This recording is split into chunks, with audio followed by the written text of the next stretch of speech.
السلام علیکم ورحمۃ اللہ وبرکاتہ۔ معزز ناظرین،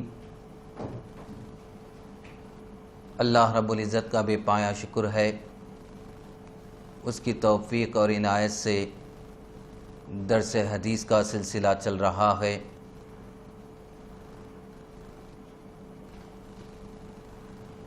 کتاب حدیث سے مبارکہ کی ریاض الصالحین، جس کے مصنف امام نووی رحمۃ اللہ علیہ ہے،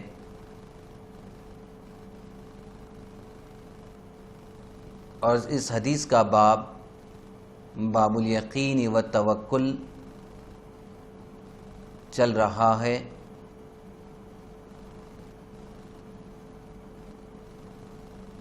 اور اس باب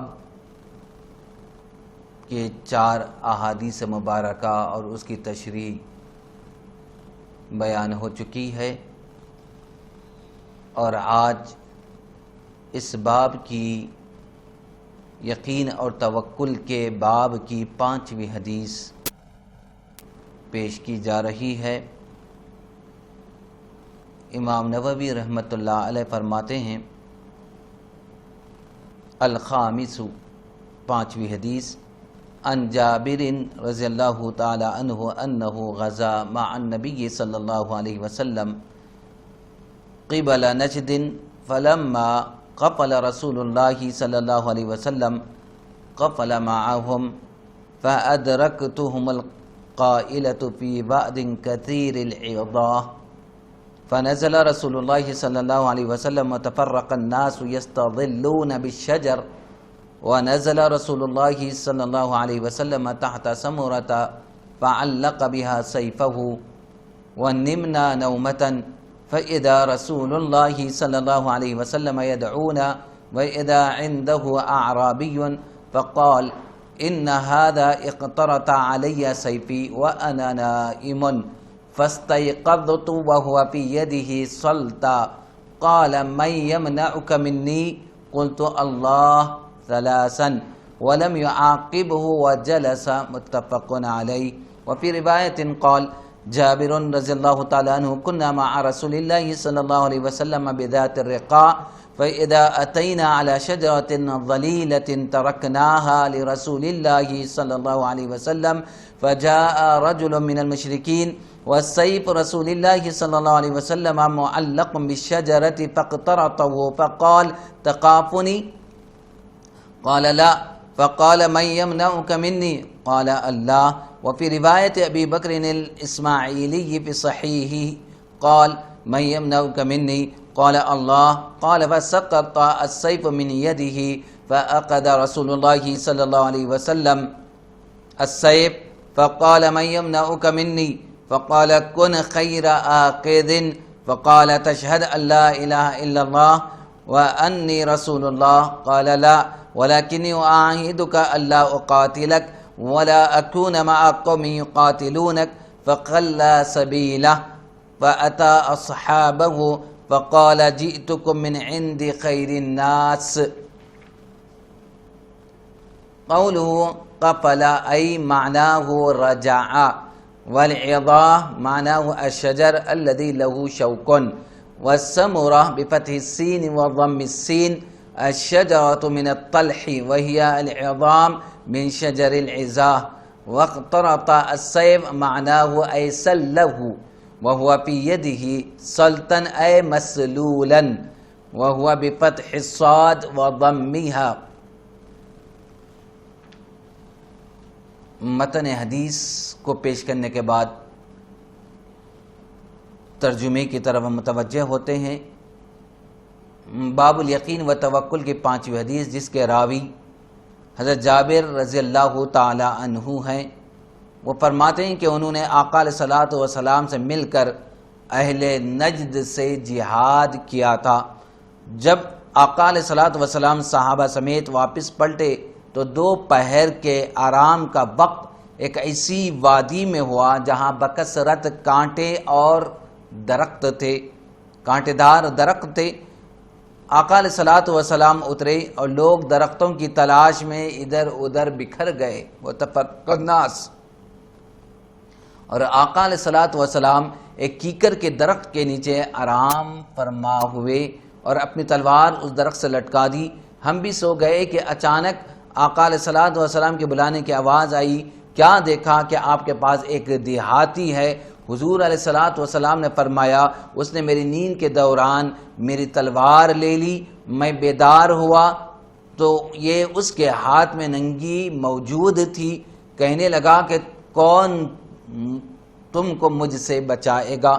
میں نے 3 بار کہا اللہ، اور اس کو سزا نہ دی اور بیٹھ گئے، متفق علیہ۔ اور ایک روایت میں ہے کہ حضرت جابر رضی اللہ تعالیٰ عنہ کہتے ہیں کہ ہم غزوہ ذات الرقاع سے حضور علیہ الصلوۃ والسلام کے ساتھ جب پلٹے تو ہم سایہ دار درخت کے پاس آئے تو اسے رسول اللہ صلی اللہ علیہ وسلم کے لیے چھوڑ دیا۔ مشرکوں میں سے ایک آدمی آیا، رسول اللہ صلی اللہ علیہ وسلم کی تلوار درخت سے لٹکی ہوئی تھی، اس کو بے نیام کیا اور حضور علیہ الصلوۃ والسلام کو کہا کیا تم مجھ سے ڈرتے ہو؟ آپ نے فرمایا نہیں۔ کہنے لگا آپ کو مجھ سے کون بچائے گا؟ من یمنعک منی؟ تو حضور نے فرمایا اللہ۔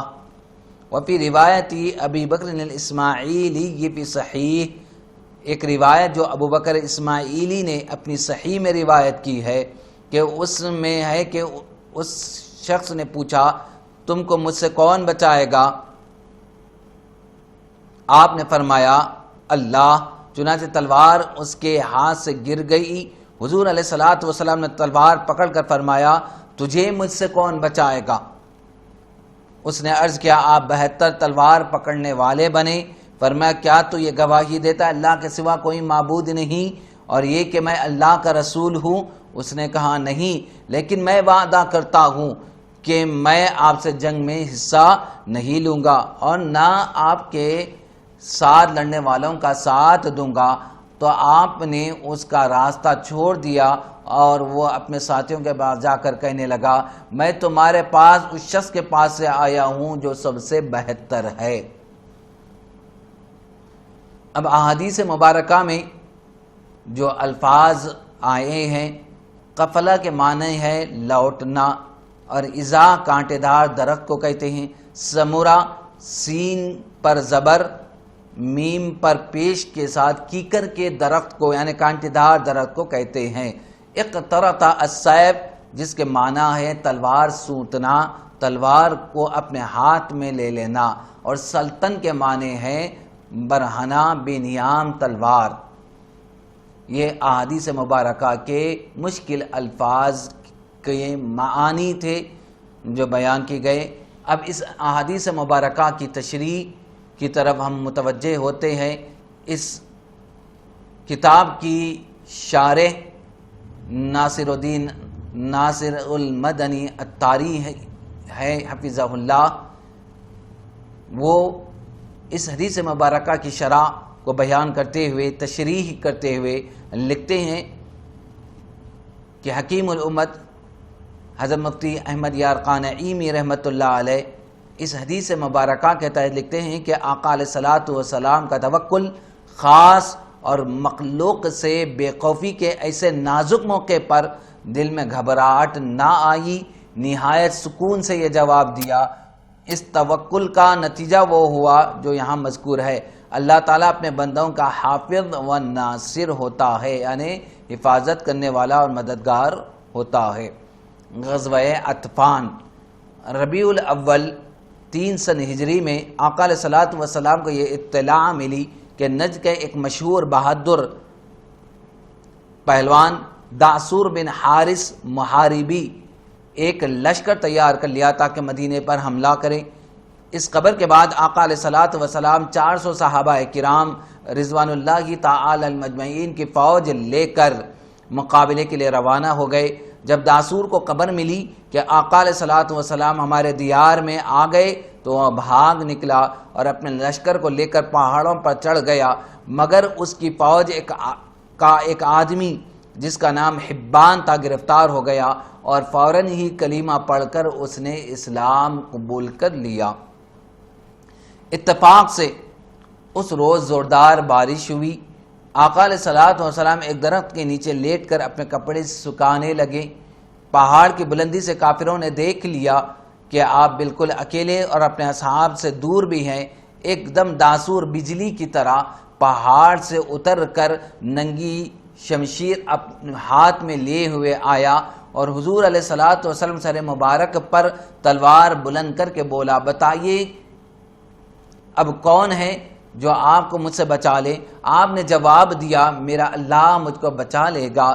چنانچہ جبرائیل علیہ السلام دم زدن میں زمین پر اتر پڑے اور داسور کے سینے میں ایک ایسا گھونسا مارا کہ تلوار اس کے ہاتھ سے گر پڑی اور داسور عین غین ہو کر رہ گیا. رسول اللہ صلی اللہ علیہ وسلم نے فوراً تلوار اٹھا لی اور فرمایا کہ بول، اب تجھ کو میری تلوار سے کون بچائے گا؟ داسور نے کانپتے ہوئے بھرائی ہوئی آواز میں کہا کہ کوئی نہیں. رحمت للعالمین صلی اللہ علیہ وسلم کو اس کی بے کسی پر رحم آ گیا اور آپ نے اس کا قصور معاف فرما دیا. داسور اخلاق نبوت سے بے حد متاثر ہوا اور کلمہ پڑھ کر مسلمان ہو گیا اور اپنی قوم میں آ کر اسلام کی تبلیغ کرنے لگا.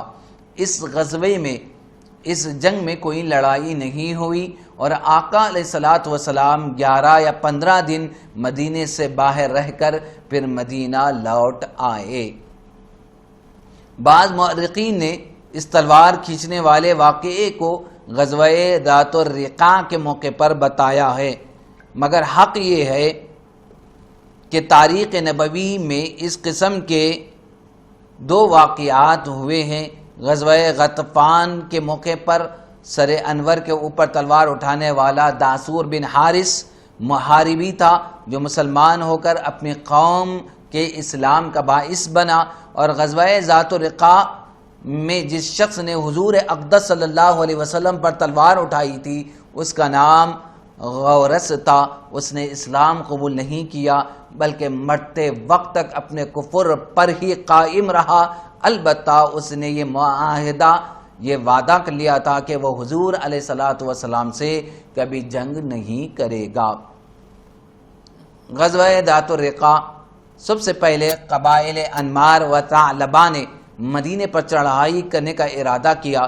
جب حضور علیہ الصلوۃ والسلام کو اس کی اطلاع ملی تو حضور علیہ الصلوۃ والسلام نے 400 صحابہ کرام رضوان اللہ تعالی المجمعین کا لشکر اپنے ساتھ لیا اور 10 محرم الحرام 5 سن ہجری کو مدینے سے روانہ ہو کر مقام ذات الرقاع تک تشریف لے گئے. لیکن آپ صلی اللہ علیہ وسلم کی آمد کا حال سن کر یہ کفار پہاڑوں میں بھاگ کر چھپ گئے، اس لیے کوئی جنگ نہیں ہوئی. مشرکین کی چند عورتیں ملی جن کو صحابہ کرام رضوان اللہ تعالی المجمعین نے گرفتار کر لیا. اس وقت مسلمان بہت ہی مفلس اور تنگ دستی کی حالت میں تھے. چنانچہ حضرت ابو موسیٰ اشعری رضی اللہ تعالی عنہ کا بیان ہے کہ سواریوں کی اتنی کمی تھی کہ 6 آدمیوں کی سواری کے لیے ایک اونٹ تھا جس پر ہم لوگ باری باری سواری کرتے تھے. پہاڑی زمین میں پیدل چلنے سے ہمارے قدم زخمی اور پاؤں کے ناخن جھڑ گئے تھے، اس لیے ہم لوگوں نے اپنے پاؤں پر کپڑوں کے چھیتڑے لپیٹ لیے تھے. یہی وجہ ہے اس غزوے کا نام غزوہ ذات الرقاع، پیوندوں والا غزوہ نام پڑ گیا. بعض مورخین نے یہ بھی کہا کہ چونکہ وہاں کی زمین کے پتھر سفید و سیاہ رنگ کے تھے اور زمین ایسی نظر آتی تھی گویا سفید اور کالے پیوند ایک دوسرے سے جڑے ہوئے ہیں، لہٰذا اس غزوے کو غزوہ ذات الرقاع کہا جانے لگا. اور بعض کا قول ہے کہ یہاں پر ایک درخت کا نام ذات الرقاع تھا، اس لیے لوگ اس کو غزوہ ذات الرقاع کہنے لگے. ہو سکتا ہے کہ یہ ساری باتیں ہوں. مشہور امام میں سیرت ابن سعد کا قول ہے کہ سب سے پہلے اس غزوے میں آقا علیہ الصلوۃ والسلام نے صلاۃ الخوف پڑھی. اب اس باب کی 6ویں حدیث السادس ان عمر رضی اللہ تعالیٰ عنہ قال سمعت رسول اللہ صلی اللہ علیہ وسلم یقول لو انکم تتوکلون علی اللہ حق توکلہ لرزقکم کما یرزق الطیر تغدو خماسا وتروح بطانا رواہ الترمذی وقال حدیث حسن۔ باب الیقین و توکل کی 6ویں حدیث، جس کے راوی حضرت عمر رضی اللہ تعالی عنہ ہے، وہ فرماتے ہیں کہ میں نے آقا علیہ الصلوۃ والسلام سے سنا، آپ نے فرمایا اگر تم اللہ پر اس طرح توکل کرو جس طرح توکل کا حق ہے تو وہ پرندوں کی طرح تمہیں رزق عطا فرمائے گا کہ صبح کو خالی پیٹ نکلتے ہیں اور شام کو سیر ہو کر لوٹتے ہیں۔ اس حدیث کو امام ترمذی نے روایت کیا ہے اور کہا یہ حدیث حسن ہے۔ معناہ تذهب اول النہار قماسا اے ضامرۃ البطون من الجوع وترجع آخر النہار بطانا اے ممتلئۃ البطون، یعنی ان الفاظ کے معنی یہ ہے کہ بھوک کی وجہ سے دبلے پیٹ کے ساتھ نکلتے ہیں اور شام کو بھرے پیٹ کے ساتھ سیر ہو کر واپس ہوتے ہیں۔ اب اس حدیث مبارکہ کی تشریح، اللہ پر توکل کیوں؟ اللہ پر توکل ایمان کی روح اور توحید کی بنیاد اور اساس ہے۔ اسباب اختیار کر کے نتیجہ اللہ پر چھوڑنے کا نام توکل ہے۔ اسباب اختیار کر کے نتیجہ اللہ پر چھوڑنے کا نام توکل ہے۔ بعض حضرات ہاتھ پر ہاتھ درے اسباب اختیار کے بغیر اللہ پر توکل کرتے ہیں، وہ سخت غلطی پر ہے۔ اس قسم کے توکل کا شریعت نے حکم نہیں دیا ہے۔ قرآن پاک میں ایسی تعلیم ہرگز نہیں ہے اور نہ ہی آقا علیہ الصلوۃ والسلام نے صحابہ رضوان اللہ تعالی علیہم اجمعین کو ایسی تعلیم دی ہے۔ اس بات پر قرآنی آیات اور آقا علیہ الصلوۃ والسلام کی تعلیمات اور صحابہ کرام رضوان اللہ تعالی علیہم اجمعین اور ائمہ اعظام اور سلف صالحین امت کے واقعات شاہد و عادل ہے۔ صرف تقدیر ہی پر بھروسہ کر لینا درست نہیں، کیونکہ جب صحابہ رضوان اللہ تعالی علیہم اجمعین نے عرض کی یا رسول اللہ صلی اللہ علیہ وسلم پھر عمل کس لیے کرے؟ کیا ہم اپنی تقدیر ہی پر بھروسہ نہ کر لیں، یعنی توکل نہ کر لیں؟ تو محبوب العالمین صلی اللہ علیہ وسلم نے ارشاد فرمایا نہیں بلکہ عمل کرو، کیونکہ جسے جس کام کے لیے پیدا کیا گیا ہے اس کے لیے وہ کام آسان کر دیا جاتا ہے۔ کامل توکل ہو تو جنگل میں بھی رزق مل جاتا ہے۔ اس پر واقعہ پیش کیا جاتا ہے۔ حضرت سیدنا ابو ابراہیم یمانی رحمۃ اللہ علیہ فرماتے ہیں کہ ایک مرتبہ ہم چند رفقا چند ساتھی حضرت سیدنا ابراہیم بن ادہم رحمۃ اللہ علیہ کے ہمراہی میں سمندر کے قریب ایک وادی کی طرف گئے۔ ہم سمندر کے کنارے کنارے چل رہے تھے کہ راستے میں ایک پہاڑ آیا جسے جبل کفرفیر کہتے ہیں۔ وہاں ہم نے کچھ دیر قیام کیا اور پھر سفر پر روانہ ہو گئے۔ راستے میں ایک گھنا جنگل آیا جس میں بکثرت خشک درخت اور خشک جھاڑیاں تھیں۔ شام قریب تھی، سردیوں کا موسم تھا۔ ہم نے حضرت سیدنا ابراہیم بن ادہم رحمۃ اللہ علیہ کی بارگاہ میں عرض کی حضور اگر آپ مناسب سمجھے تو آج رات ہم ساحل سمندر پر گزار لیتے ہیں، یہاں اس قریبی جنگل میں خشک لکڑیاں بہت ہے، ہم لکڑیاں جمع کر کے آگ روشن کر لیں گے، اسی طرح ہم سردی اور درندوں وغیرہ سے محفوظ رہیں گے۔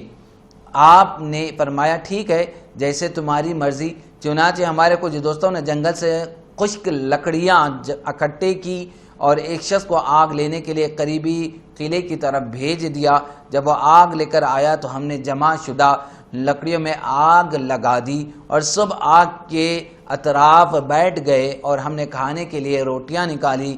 اچانک ہم میں سے ایک شخص نے کہا دیکھو ان لکڑیوں سے کیسے انگارے بن گئے ہیں، اے کاش ہمارے پاس گوشت ہوتا تو ہم اسے ان انگاروں پر بھون لیتے۔ حضرت سیدنا ابراہیم بن ادہم رحمۃ اللہ علیہ نے اس کی یہ بات سن لی اور فرمانے لگے ہمارا پاک پروردگار اس بات پر بھی قادر ہے کہ تمہیں اس جنگل میں تازہ گوشت کھلائے۔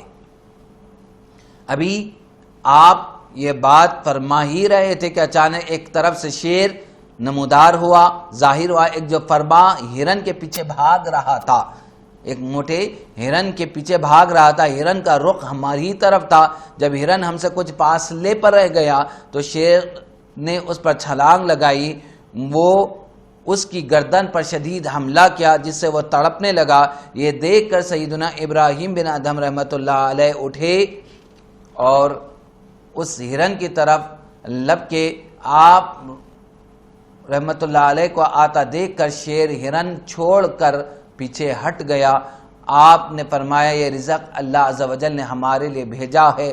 چنانچہ ہم نے ہرن کو ذبح کیا اور اس کا گوشت انگاروں پر بھون بھون کر کھاتے رہے، اور شیر دور بیٹھا ہمیں دیکھتا رہا۔ اسی طرح ہماری ساری رات گزر گئی۔ سچ ہے کہ جو اس پاک ذات پر کامل یقین رکھتا ہے وہ کبھی مایوس نہیں ہوتا۔ السابع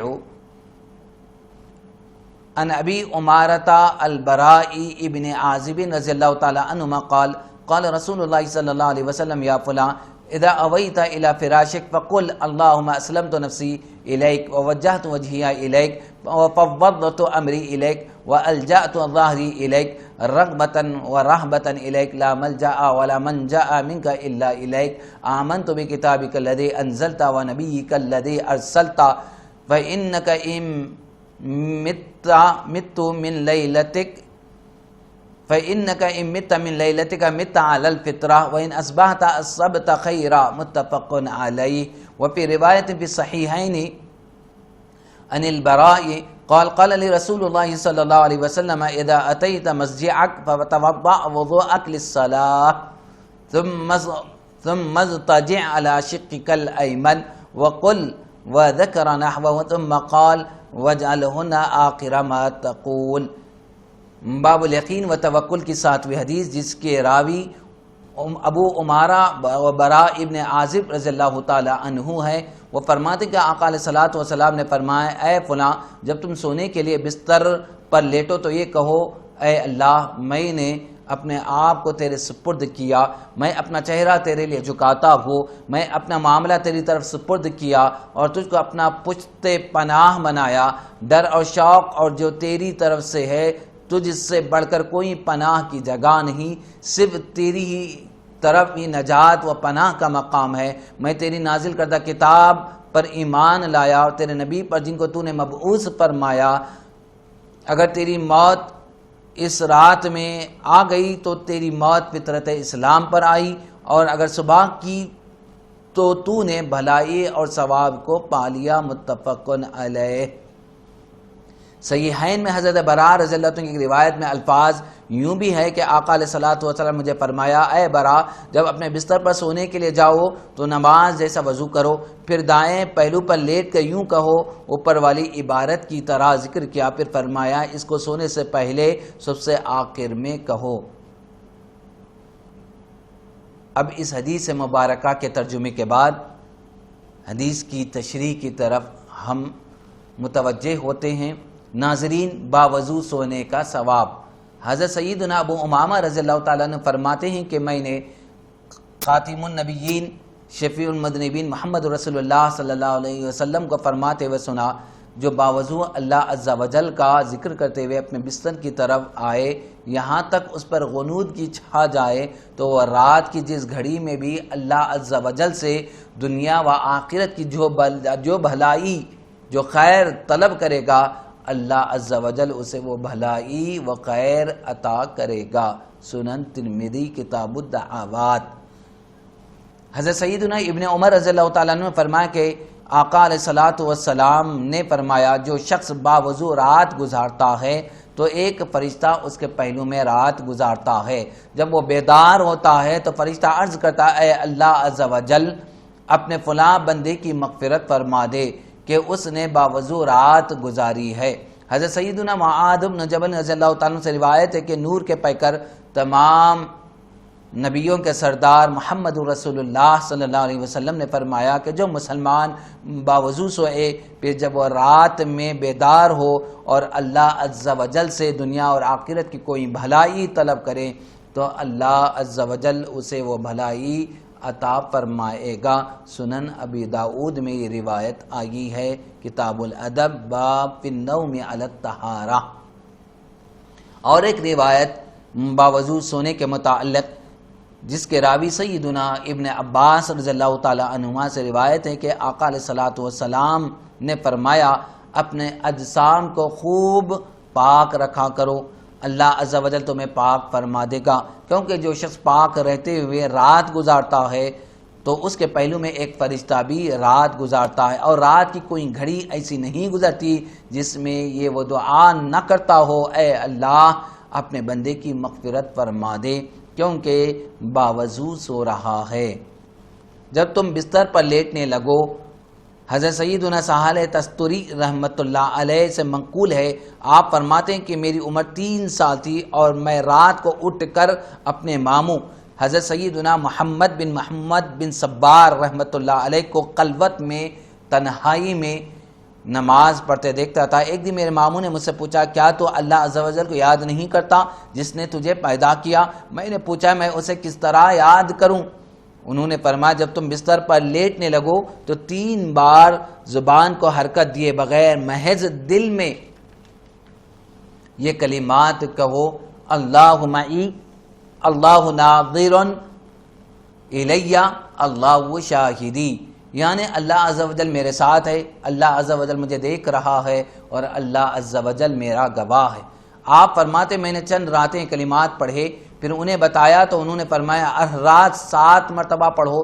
میں نے انہیں پڑھا، پھر انہیں بتایا تو انہوں نے فرمایا ہر رات 11 مرتبہ یہ کلمات پڑھو۔ میں نے اسی طرح پڑھا تو میرے دل میں اس کی لذت پائی گئی۔ جب 1 سال گزر گیا تو میرے ماموں نے مجھ سے فرمایا میں نے جو کچھ تمہیں سکھایا اسے یاد رکھو اور قبر میں جانے تک ہمیشہ پڑھتے رہنا، تمہیں دنیا و آخرت میں نفع دے گا۔ میں نے کئی سال ایسا کیا تو اپنے اندر اس کا مزہ اور ایک لذت پائی۔ پھر ایک دن میرے ماموں نے فرمایا اے سہل، اللہ عز و جل جس شخص کے ساتھ ہو اسے دیکھتا ہو اور اس کا گواہ ہو، وہ اس کی نافرمانی کیسے کر سکتا ہے؟ گناہ سے بچو۔ میں تنہائی میں ذکر کرتا رہا، پھر انہوں نے مجھے مکتب میں بھیجا تو میں نے عرض کی مجھے ڈر ہے کہیں میرے ذکر میں خلل نہ آ جائے۔ چنانچہ انہوں نے استاد صاحب سے یہ شرط مقرر کی کہ میں ان کے پاس جا کر صرف 1 گھنٹہ پڑھوں گا پھر لوٹ آؤں گا۔ میں مکتب جاتا رہا اور قرآن مجید حفظ کر لیا۔ اس وقت میری عمر 6 یا 7 سال تھی۔ میں روزانہ روزہ رکھتا۔ 12 سال تک میں جو کی روٹی کھاتا رہا۔ 13 سال کی عمر میں مجھے ایک مسئلہ پیش آیا۔ میں نے گھر والوں سے کہا مجھے بصرہ بھیج دو تاکہ میں وہاں کے علماء سے اس کے بارے میں دریافت کروں، لیکن ان میں کسی نے مجھے شافی جواب نہ دیا۔ پھر میں عبادان کی طرف نکلا۔ میں نے وہاں پر حضرت سیدنا ابو حبیب حمزہ بن عبداللہ عبادانی رحمۃ اللہ علیہ نامی بزرگ سے مسئلہ پوچھا تو انہوں نے مجھے قابل اطمینان جواب دیا۔ میں ان کے پاس ٹھہر گیا، ان کے کلام سے نفع حاصل کرتا رہا اور آداب سیکھتا رہا۔ پھر میں تستر کی طرف آ گیا۔ میں نے اپنی روزی کا انتظام یوں کیا کہ میرے لیے 1 درہم کے 1 فرق 4 کلو جو خریدے جاتے، انہیں پیس کر روٹی پکائی جاتی۔ میں ہر رات سحری کے وقت 1 اوقیہ روٹی کھاتا جو نمک اور سالن کے بغیر ہوتی، چنانچہ 1 درہم مجھے سال بھر کے لیے کافی ہو جاتا۔ پھر میں نے ارادہ کیا 3 دن مسلسل روزہ رکھوں گا، پھر افطار کروں گا، پھر 5 دن، پھر 7 دن اور پھر 25 دن کا مسلسل روزہ رکھا اور 20 سال تک میرا یہی معمول رہا۔ پھر میں زمین میں سیر و سیاحت کے لیے نکلا، پھر تستر واپس لوٹ آیا اور میں ساری رات قیام کرتا تھا۔ اللہ عز و جل جو قوی اور کریم ہے وہی اس کی توفیق عطا فرمانے والا ہے۔ بستر پر آ کر پڑھے جانے والے وظائف کا ثواب، جو وظیفے پڑھے جاتے ہیں رات کے اوقات بستر پر آنے کے بعد، اور اس کے ثواب کا ذکر کیا جا رہا ہے۔ اللہ عز و جل کا ارشاد ہے الذین یذکرون اللہ قیاما وقعودا وعلی جنوبہم، جو اللہ کی یاد کرتے ہیں کھڑے کھڑے اور بیٹھے اور اپنے پہلوؤں پر لیٹے ہوئے۔ تو بستر پر آ کر اللہ کا ذکر کرتے رہنا لیٹے لیٹے، اس کی فضیلت کیا ہے، اور اس بارے میں آقا علیہ الصلوۃ والسلام کے ارشادات ہمیں کیا ملتے ہیں۔ حضرت سیدنا ابو امامہ رضی اللہ تعالیٰ عنہ سے مروی ہے کہ حضور علیہ الصلوۃ والسلام نے فرمایا جو باوضو اپنے بستر پر آئے پھر اللہ عز و جل کا ذکر کریں یہاں تک کہ اس پر غنودگی چھا جائے، تو رات کی جس گھڑی میں وہ اللہ عز و جل سے دنیا و آخرت کی جو بھلائی مانگے گا، جو خیر مانگے گا، اللہ عز و جل اسے وہ بھلائی عطا فرما دے گا۔ حضرت سیدنا جابر رضی اللہ تعالیٰ عنہ سے مروی ہے کہ نور کے پیکر تمام نبیوں کے سردار آقا علیہ الصلوۃ والسلام نے فرمایا جب آدمی بستر پر آتا ہے تو ایک فرشتہ اور ایک شیطان اس کے پاس آ جاتے ہیں۔ فرشتہ کہتا ہے اپنے دن کا اختتام کسی اچھے عمل پر کرو، اور شیطان کہتا ہے اپنے دن کا اختتام کسی برے عمل پر کرو۔ تو اگر وہ اللہ عز و جل کا ذکر کر کے سوتا ہے تو فرشتہ رات بھر اس کی حفاظت کرتا رہتا ہے، پھر جب وہ بیدار ہوتا ہے تو فرشتہ کہتا ہے کہ اپنے دن کا آغاز اچھے عمل سے کرو، جبکہ شیطان کہتا ہے اپنے دن کا آغاز کسی برے عمل سے کرو۔ تو اگر وہ بندہ یہ پڑھ لے الحمدللہ الذی رد علی نفسی ولم یمتھا فی منامہا، الحمدللہ الذی یمسک السماوات والارض ان تزولا ولئن زالتا ان امسکہما من احد من بعدہ انہ کان حلیما غفورا، الحمدللہ الذی یمسک السماء ان تقع علی الارض الا باذنہ، الحمدللہ الذی یحیی الموتى وهو علی کل شیء قدیر۔ ان آیات کا، ان وظائف کا ترجمہ ہے تمام خوبیاں اسی اللہ کے لیے جس نے میری جان مجھے لوٹا دی اور اسے نیند کی حالت میں موت نہ دی۔ تمام خوبیاں اس اللہ عز و جل کے لیے ہے جو روکے ہوئے آسمانوں اور زمین کو کہ جنبش نہ کرے، اگر وہ ہٹ جائے تو انہیں کون روکے۔ اللہ کے سوا بے شک وہ حلم والا بخشنے والا ہے۔ تمام خوبیاں اس اللہ کے لیے شایع ہیں جو روکے ہوئے ہیں آسمان کو کہ زمین پر نہ گر پڑے مگر اس کے حکم سے۔ تمام تعریفیں اسی کے لیے ہے جو مردوں کو جلاتا ہے یعنی زندہ کرتا ہے، وہ ہر چیز پر قادر ہے، اور پھر بستر سے گر کر اس کا انتقال ہو جائے تو وہ جنت میں داخل ہوگا۔ نہیں یعنی پڑھنے والا پڑھ کر اگر اس رات انتقال بھی کر جاتا ہے تو اللہ عز و جل اپنے فضل سے جنت میں داخل کرے گا۔ حضرت سیدنا ابو سعید خدری رضی اللہ تعالیٰ عنہ سے مروی ہے کہ آقا علیہ الصلوۃ والسلام نے فرمایا جو اپنے بستر پر آتے وقت 3 مرتبہ پڑھ لے استغفر اللہ العظیم الذی لا الہ الا هو الحی القیوم واتوب الیہ، جس کو سید الاستغفار بھی کہا جاتا ہے، یعنی میں اللہ عز و جل سے بخشش چاہتا ہوں جس کے علاوہ کوئی معبود نہیں، وہ زندہ ہے، قیوم ہے، خود سے قائم ہے، میں اسی کی طرف رجوع کرتا ہوں، اس کے سارے گناہ معاف کر دیے جائیں گے، اگرچہ سمندر کے جھاگ کے برابر ہو، اگرچہ درختوں کے پتوں کے برابر ہو، اگرچہ ٹیلوں کے ریت کے ذرات کے برابر ہو، اگرچہ کہ دنیا کے ایام کے برابر ہو۔ اس حدیث کو امام ترمذی نے کتاب الدعوات میں نقل فرمایا ہے۔ حضرت سیدنا عبداللہ بن عمر رضی اللہ تعالیٰ عنہما سے مروی ہے کہ آقا علیہ الصلوۃ والسلام نے فرمایا 2 خصلتیں ایسی ہے جو مسلمان ان پر ہمیشگی اور دوام اختیار کرے گا جنت میں داخل ہوگا، اور دونوں بہت ہی آسان ہے جبکہ ان پر عمل کرنے والے نہایت کم ہے۔ ہر نماز کے بعد سبحان اللہ، الحمدللہ اور اللہ اکبر 10 مرتبہ کہیں، یہ زبان پر 150 ہے اور میزان میں 1500 ہے، اور جب اپنے بستر پر جائے تو سبحان اللہ الحمدللہ 33 مرتبہ اور اللہ اکبر 34 مرتبہ پڑھ لے، یہ زبان پر 100 اور میزان میں 1000 ہے۔ میں نے کہا میں نے کئی مرتبہ آقا علیہ الصلوۃ والسلام کو یہ کلمات اپنی انگلیوں پر شمار کرتے دیکھا۔